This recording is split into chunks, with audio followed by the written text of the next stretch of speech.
Hello, my butterflies. Welcome back to Priceless Home Decor, where I create things at an affordable price.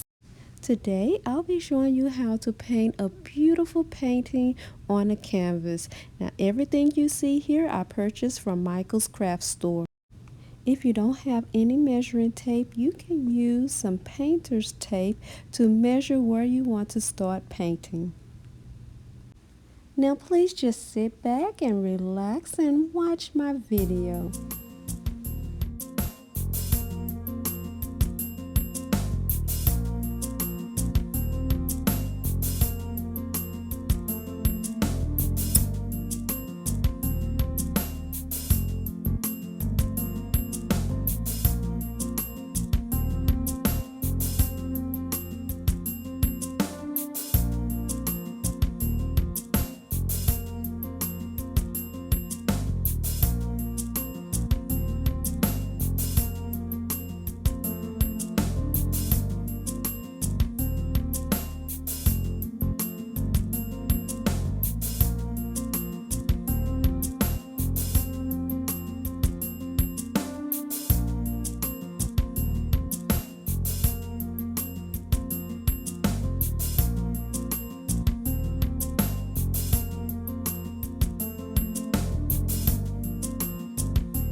After I finish, I spray my canvas with some glue spray so that the glitter wouldn't fall off.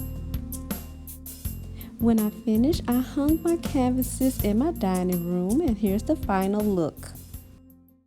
Thank you so much for taking the time out to watch my video. Don't forget to subscribe, like, and turn your notification bell on. Until next time, be blessed.